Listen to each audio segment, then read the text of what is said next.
শুরু করতে চাই রবি ভাই, মনিরুল হক রবি, যে এই যে আন্দোলনের মধ্য দিয়ে যদি বলি যে প্রাপ্তির জায়গাটুকু আগে আলোচনা করতে চাই, যে আমাদের প্রাপ্তির খাতায় কি যোগ হয়েছে আমাদের রাজনীতিতে, আমাদের ইতিহাসে, অর্থনীতিতে, আমাদের জীবনযাত্রায়, আমাদের শাসন ব্যবস্থায়।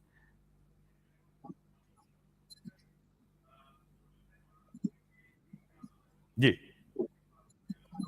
মনিরুল হক রবি ভাই।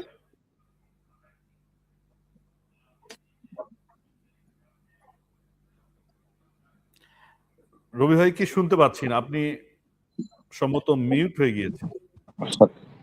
বিসমিল্লাহির রহমানির রহিম। সম্মানিত উপস্থাপক, আমার সাথে আজকে যিনি আছেন বিজ্ঞ রাজনীতিবিদ, আমাদের প্রিয় মানুষ সামাদ ভাই। আমি সর্বপ্রথম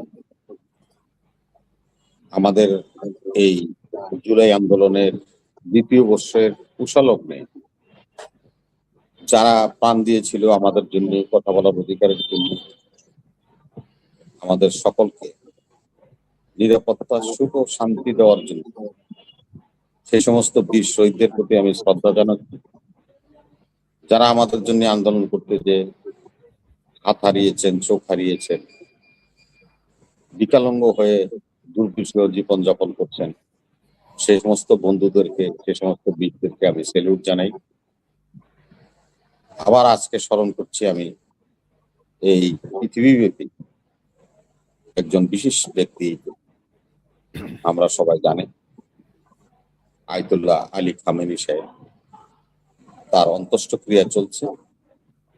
আমি তার রুহের মাগফিরাত কামনা করছি এবং তার শোকসত্য পরিবার প্রতি সমবেদনা জ্ঞাপন করছি। মুসলিম বিশ্বের যারা সেদিন আমেরিকা এবং ইসরায়েলের হামলায় তার পরিবারের যে সদস্যরা প্রাণ হারিয়েছিল, সকলেরই আমি আত্মার মাগফিরাত কামনা করছি। আজকে আমরা কি পেলাম, প্রাপ্তি কি, এই হিসাব আমরা এখনো শুরু করতে পারবো না। সদ্য একটি বিপ্লবের পর বিপ্লবকে যাচাই বাছাই করা যায় না। এই জন্যই যায় না সুজন ভাই এখানে আছেন। কিউবার বিপ্লব বলেন, ভিয়েতনামের বিপ্লব বলেন, চীন, রাশিয়া, বলিভিয়া, সেই বিপ্লব সংগঠিত হয়ে আজকের ভিয়েতনাম উন্নত দেশের কাতারে পৌঁছেছে দীর্ঘ ৪৫ বছর পর।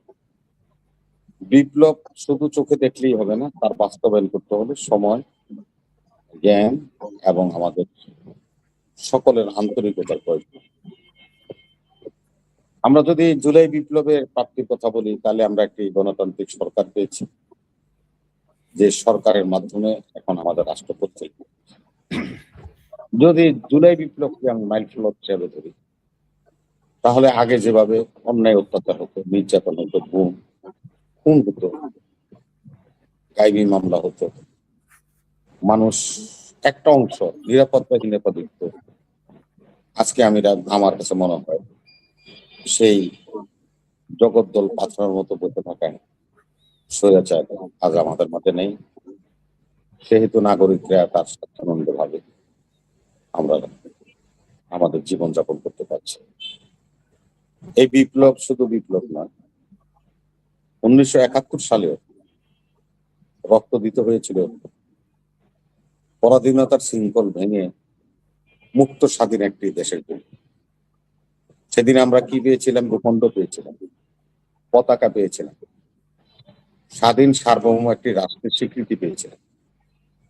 54 বছরে যে কারণে রক্ত দিয়েছিল আমার ভাইয়েরা, অস্ত্র ধরে এই দেশকে স্বাধীন করেছিল, আমরা যে কারণে স্বাধীনতা পাওয়ার জন্য আমরা বুভুক্ষ ছিলাম, আমরা স্বাধীনতা চেয়েছিলাম, স্বাধীনতার যেই মর্মকথা ছিল, 54 বছরেও তো আমরা রাজনীতিবিদরা সে জায়গায় লক্ষ্য বুঝতে পারি। তাহলে কি ধরে নিব আমরা ব্যর্থ ছিলাম? ব্যর্থতা বলে রাজনীতিতে কোনো বক্তব্য নেই। রাজনীতি হলো চলমান নদীর প্রবাহ স্রোতের মতো, আবহমান কাল থেকে এই নদীর স্রোত চলতে থাকবে, পৃথিবীর সৃষ্টি ধ্বংস না হওয়া পর্যন্ত এ প্রবাহ অব্যাহত থাকবে। রাজনীতিও তেমন, আমরা সেই প্রবাহের সাথে আছি। আশা রাখি আমরা একটা গণতান্ত্রিক সরকারের মাধ্যমে সবাই সবার মত প্রকাশ করার অধিকারকে রক্ষা করে এই রাষ্ট্রকে আমরা একটি সমৃদ্ধ সুখী জি রাষ্ট্র রবি ভাই, হিসেবে প্রতিষ্ঠা করতে চাই। আপনাকে তাহলে আমরা প্রাথমিকভাবে ধন্যবাদ না জানাই এই তাহলে আলোচনার তাহলে না প্রারম্ভিক তাহলে উন্মোচনের জন্য। না তাহলেই আমরা জি এই যে রক্তদান যারা করেছেন, অঙ্গহানি যারা করেছেন, তাদের মনে শান্তি আসবে এবং দেশ এবং জাতি আমরাও স্বস্তিতে থাকতে পারবো বলে বিশ্বাস রাখি। জি ধন্যবাদ Thank you. রবি। আসবো আপনার কাছে, আসতে চাই আব্দুস সামাদ ভাই আপনার কাছে। আপনি একজন পুরনো রাজনীতিবিদ, বাংলাদেশের নানা রকম রাজনৈতিক ঘটনার উত্থান পতন আপনি প্রত্যক্ষ করেছেন এবং আপনি অংশগ্রহণও করেছেন আমরা জানি। তো যদি এই 24-এর বিপ্লব বা অভ্যুত্থান বলেন, সেটার 2 বছর হতে চলেছে, আপনাকে একই প্রশ্ন করতে চাই যে যদি প্রাপ্তির কথা বলি তাহলে কি প্রাপ্তি যোগ হয়েছে আমাদের রাজনীতিতে, আমাদের জীবনে, আমাদের দেশে? ভাই বললেন জগদ্দল পাথর সরাইছে, শেখ হাসিনা ফ্যাসিস্ট ছিল, তো শেখ হাসিনা 800 মানুষকে হত্যা করেছে, রাইট? আর খমেনি 17,000 নরনারীকে নির্বিচারে হত্যা করছে। উনি তাকে বললেন মহান নেতা। সাবাস, আমার আর কিছু এখানে বলার নাই। এই যে দ্বিচারিতা, যে ব্যক্তি খালি 17,000 হিজাব না পড়ার কারণে বর্বর ভাবে 17,000 দেশের মানুষকে হত্যা করেছে, উনি হলে ওনাদের মহান নেতা। আর শেখ হাসিনা 800 হত্যা করছে দেশের মানুষ, ইনি হলো পৃথিবীর সবচেয়ে বড় ফ্যাসিস্ট। আচ্ছা, এটা বললাম আমি মনিরুল ভাইয়ের, এটা নিয়ে আমি আর কথা বলবো না, আমি প্রাপ্তি বিষয়ে কথা বলি। জি জি আমরা প্রাপ্তিটা হলো, শুনেন, প্রাপ্তিটা হলো ডক্টর ইউনূস হলো একটা বেশ্যার পোলা ছিল। আমি তথ্য দিচ্ছি, মিথ্যা হইলে আমাকে জেলে নিয়ে, আমি ঢাকায় আছি, পল্টনে আছি। ওর 11 ভাই বোনের মধ্যে ওনার মা কিন্তু এত সন্তান জন্ম দেওয়ার সক্ষমতা ছিল না। বেশিরভাগ সন্তানই দাসীর ঘরে, কাজের বুয়ার ঘরে। আমরা যে মহান উদ্দেশ্য নিয়ে বিপ্লবটা করেছি, উনি এসে ঢোকার পরে উনি এমন একটা সংস্কারের হান পাচ্ছে যাতে আগামী 100 বছর এদেশে গৃহযুদ্ধ থাকে, এদেশে আর একটা খ্রিস্টান রাষ্ট্র হয়, দেশের করিডোর দিয়ে দেওয়া যায় আমেরিকাকে, এবং শেষ পর্যন্ত দিয়ে গেছে। কিন্তু আমেরিকার কাছে আমাদেরকে গোলাম বানিয়া উনি দিয়ে গেছে। এই 1 নম্বর প্রাপ্তি হলো এইটা। 2 নম্বর প্রাপ্তি হলো এই বাংলাদেশটাকে এখন উনি আফগানিস্তান বানিয়ে দিয়ে গেছে। বাংলাদেশটাকে এখন উনি, আমি বলতে পারি, আফগানিস্তানে মোটামুটি একটা কাঠামোর ভিতরে আসতেছে। কিন্তু বাংলাদেশে যে জঙ্গিবাদ চালু হয়েছে, এটা হারিয়ে গেছে। মানে আফগানিস্তান যখন তাদের ভাষায় শরীয়ত কায়েম করার জন্য লড়াই করেছিল, তখন তারা যত উগ্র ছিল, এখন কিন্তু বাংলাদেশে এই একটা অবস্থায় আমরা পড়ে গেছি। যেমন আমি আপনাকে বলি, সারা বাংলাদেশে যে কালেমার পতাকা নিয়ে ছুটাছুটি করতেছে সারা দেশে, এই পতাকাগুলা পৃথিবীতে ব্যান্ডিং পতাকা, জঙ্গিবাদ হিসাবে লিস্টেড। আপনাদের আমেরিকান লিস্টেডও আছে, দেখেন, এগুলো ছবি ওয়েবসাইটে আছে। হামাসের পতাকা, আইএস এর পতাকা, আল কায়দার পতাকা। কি কারণে বাংলাদেশে এখন এই হাজার হাজার পতাকা সারা দেশে ছুটাছুটি করতেছে এবং মিছিল হইতেছে, মিটিং হইতেছে ইসলামী বা ইসলাম কায়েম করার জন্য? এখন কি দেশে কোনো সরকার আছে? এখন কি সরকার আছে? আমি জানি সরকারের কি নিয়ন্ত্রণ আছে? সরকারের যদি নিয়ন্ত্রণ থাকে, তাহলে একটা হামাসের পতাকা বা একটা আইএস এর পতাকা উত্তোলন করার সাথে সাথে তাকে গ্রেপ্তার করতে হবে। 2, বাংলাদেশের জাতীয় পতাকা, এই হামাসের পতাকার নিচ দিয়ে আবার এই জাতীয় পতাকা লাগিয়ে দিয়েছে। এটা দণ্ডনীয় অপরাধ না, খালি এটা দেশদ্রোহী অপরাধ। তাইলে আমাদের প্রাপ্তি বাংলাদেশ হলো জঙ্গি স্থান।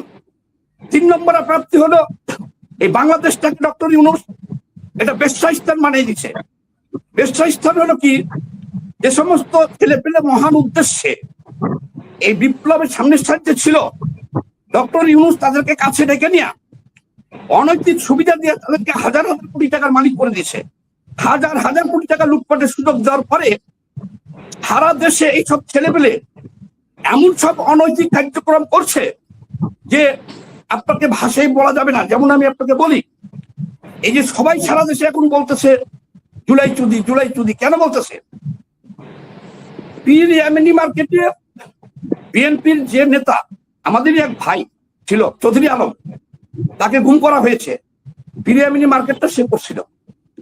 সেই মার্কেটের কতটি রুম জবরদখল করিয়া 12 লক্ষ টাকা প্লাস বিল দেয় নাই। আর এই এতদিন ধরে তারা সেখানে নারী মদের আড্ডা করছে, জঘন্য কার্যকলাপ করছে।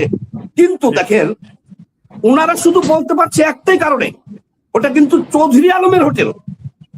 বাকি ঢাকা শহরে আপনি আমার কাছ থেকে লিস্ট নিয়ে দিতে পারবো কতগুলো হোটেল, প্রায় হোটেল তারা জিম্মি করে রেখা এই অনৈতিক কার্যক্রম চালাইছে। বুঝতে পেরেছি। তাহলে আমাদের প্রাপ্তি এইটুকুই। ছোট করে আলোচনা করতে চাই। আপনি বলেছেন বলেন যে আপনার কথার প্রেক্ষিতেই মনিরুল ভাইয়ের কাছে আসতে চাই। আমরা কথা বলবো, কিন্তু আসলে সেখানে আমাদের নিশ্চয়ই যুক্তি থাকবে, আমাদের ভাষা নিশ্চয়ই আমাদের এক ধরনের গঠনমূলক ভাষার মধ্য দিয়ে আমরা কথা বলতে চাই। সাউদ ভাই, আপনাকে ধন্যবাদ। আপনি সরাসরি খুব স্পষ্টবাদী মানুষ, সরাসরি কথা বলেন আমরা জানি। তো সেই জায়গা থেকে রবি ভাইয়ের কাছে আসছি যে রবি ভাই, আমি ভালো ভাষা বললে কি হবে ভাই? এটা তো সবাই বলতেছে। আর আপনাকে যে ভাষায় গালি দিলেন, এটা যদি আমি উচ্চারণ না করি, শুনেন, আপনি আমাকে একটা গালি দিলেন খুব খারাপ ভাষায়। এখন ওইটা উচ্চারণ না করে আমি আপনাকে বিচার দিব কেমনে? ওরা যেটা বলছে আমি ওটাই বলছি আপনাকে, আমার ভাষা নাই।